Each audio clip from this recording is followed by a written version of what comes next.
இந்த முதுமையில்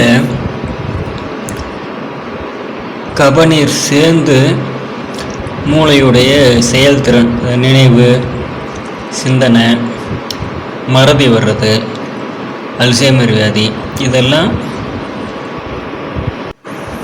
வெறுமனே வெளியிலிருந்து புதுசாக கபநீர் சேர்ந்து அவை உற்பத்தி ஆகிறதில்ல. முன்னாடியே உடம்புல மூளையில் இருந்த சுண்ணாம்புத்தன்மை குறையிறதுனால தான் இதெல்லாம் உருவாகுது. அது மூளை குண்டலினியில் அனல் குறைஞ்சி போச்சு, அது மேலே ஏறுறது குறைஞ்சி போச்சு அப்படின்னு சொல்லலாம்.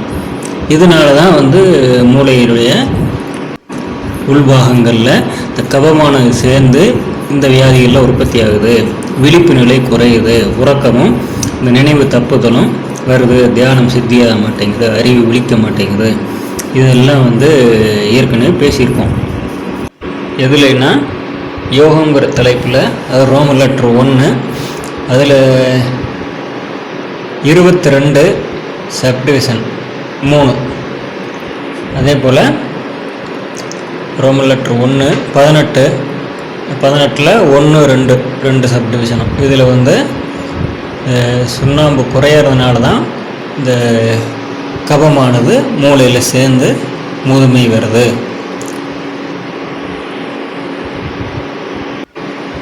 இந்த சுண்ணாம்பு குறையிறதுக்கும், மூளை குண்டலினி அழிகிறதுக்கும், மூலாதார வாசி அழிகிறதுக்கும், பிரம்மச்சரியத்துக்கும், சம்சார வாழ்க்கைக்கும் என்ன சம்பந்தம்? இதெல்லாம் இந்த 3 ஆடியோலையும் இருக்கும். இது கேட்டு முதல்ல தெளிவுபடுத்திக்க வேண்டியது.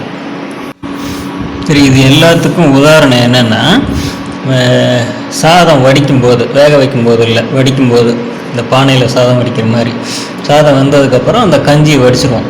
இந்த வடித்த கஞ்சி முதல்ல நீர் ரூபமாகவே இருக்கும். சூடாக இருக்கும்போது நல்ல நீர் ரூபமாக இருக்கும். அதை அப்படியே விட்டுட்டோம்னா அதில் இருக்கிற உஷ்ணம் குறைஞ்ச உடனே அதனுடைய நீர் ரூபம் போய் மெல்ல மெல்ல குளிர்ந்து ஒரு ஜெல்லி மாதிரி ஆகிடும். அப்போ நீராக இருந்த கபநீரானது, தலையில் மூளையில் நீராக இருந்தது கபநீர், உஷ்ணம் குறையிறதுனால, சுண்ணாம்புத்தன்மை குறையிறதுனால, உஷ்ணம் மூளை அனல் குறையிறது, எப்படி சொன்னாலும் ஒன்று தான். இது உஷ்ணம் குறையிறதுனால அதனுடைய ஜல ரூபத்தை இழந்து தடித்து சிஸ்டாக மாறிடுது, கோலையாக வருது, அப்புறம் வளலையாக வரைஞ்சி தங்கிடுது.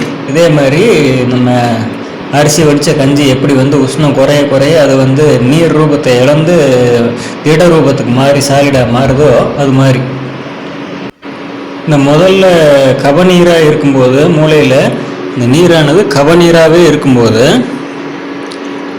அதனுள்ள பிராணன் போயிட்டு வர முடியும். அதாவது பல்ஸு, எலக்ட்ரிசிட்டி அதுக்குள்ளே போயிட்டு வர முடியும். நீரை தொலைச்சிட்டு போக முடியும். அது பெரிய தடை இல்லை.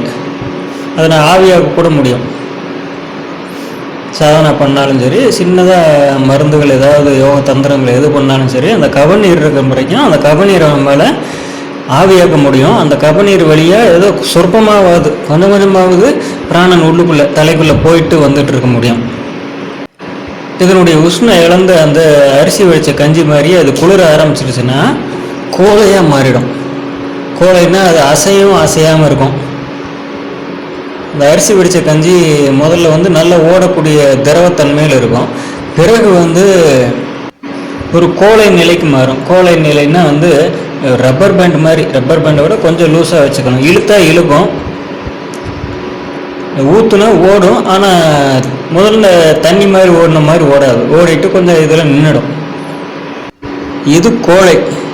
இந்த கோலையை கூட கொஞ்சம் சூடு பண்ணோம்னா அது ஓட்டம் கொஞ்சம் இருக்குது, அதை சரி பண்ண முடியும். அதுக்குள்ளே பிராணம் செலுத்தி ஏதோ கொஞ்சமாவது போயிட்டு வர முடியும்.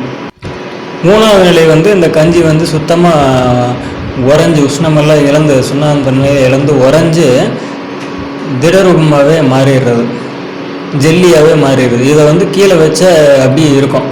எப்படின்னா உதாரணத்துக்கு பபுள் கம் மாதிரி இழுக்க முடியும், ஆனால் அது சாலிடு தான். இந்த பபுள் கம் மெல்ல மெல்ல சூயிங் கம் மெல்ல மெல்ல மெல்லும் போது நாம் அதை அழுத்துறோம்ல, சூயிங்கப்பம் வெல்லும்போது அழுத்தும் போது அது சூடாகுது, அதிலிருந்து ஒட்டியிருந்த வளலையெல்லாம் வந்து ஆவியாகுது, நீர் பிரிஞ்சு வருது, எண்ணெய் பிரிஞ்சு வருது. அப்போ அது வந்து அந்த கோலையாக மாறுது. அது கபமாக மாறாது. பபுள்கம் எப்பவும் கபமாக மாறாது. உதாரணத்துக்கு தான் இந்த பபுள்கம் மாதிரி அந்த கபநீரானது கோலையாக கடைசியில்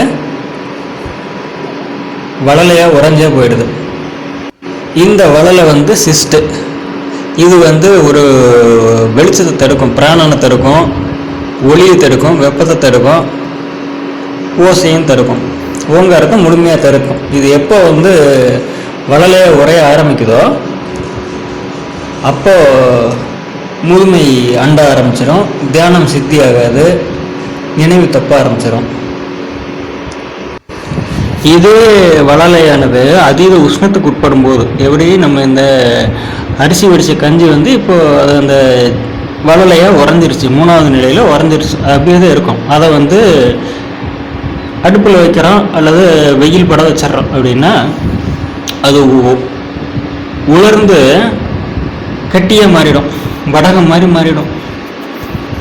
இந்த அளவுக்கு இல்லைன்னாலும் நம்ம உடம்புல கபாலத்துக்கு உள்ளுக்குள்ள உடம்புக்குள்ளே இருக்கக்கூடிய உஷ்ணம், அதாவது சுத்தக்கணல் இல்லை அசுத்தக்கணல். சுத்தக்கணல் இந்த மூலத்திலிருந்து பெறப்படுவது சுண்ணாம்பு காரம். இது அசுத்தக்கணல் மலச்சிக்கல்லேருந்து உருவாகக்கூடிய இந்த அசுத்தக்கணல் வந்து ஹாட் ஏர், சூடான காற்று. இது போய் வந்து இந்த சிஸ்ட்டை அடுத்த ஸ்டேஜுக்கு வந்து சுத்தமாக ட்ரை ஆக்கி ஒரு கிளாட்டாக மாற்றிடும். இப்போ வந்து அது சிஸ்ட்டுங்கிற நிலையிலிருந்து டியூமருக்கு மாறிடும்.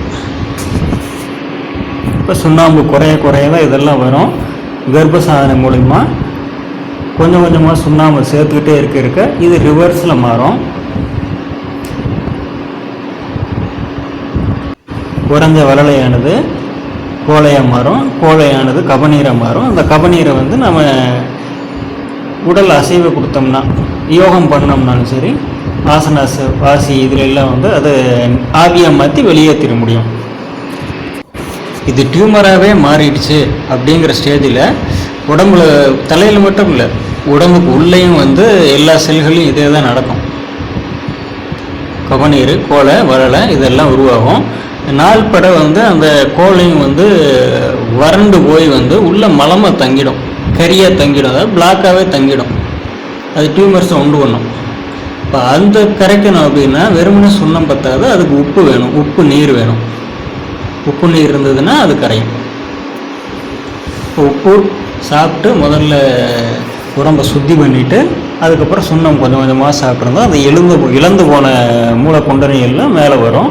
உடம்புல இருக்கிற இந்த வளலை நீங்கி போடுறதுனால எல்லா செல்லும் உயிரோட்டம் பெறும். அப்போ தியானம் சித்தியாகும், கவனம் கிடைக்கும், கலையாத தியானம் கிடைக்கும், அறிவு விழிக்கும், உடம்பு இளமைத்தன்மை பெறும். அப்படிங்கிற அளவுக்கெல்லாம் இதை மிகைப்படுத்த முடியாது. அது கர்ப்பசாதனை வேறு, இது வேறு. இது வந்து யோகத்துக்கு பயன்படும். மூளையினுடைய இயக்கத்தன்மை, உயிர்த்தன்மையை வந்து மீட்டு கொண்டு வரும். இளமையில் இருக்கிற மாதிரியே வரும்னு எதிர்பார்க்கக்கூடாது. ஆனால் இன்னும் வந்து முதுமையை நீக்கி யோகம் சித்தியாகும் அப்படிங்கிற ஒரு பக்குவத்தை இது கொடுக்கும்.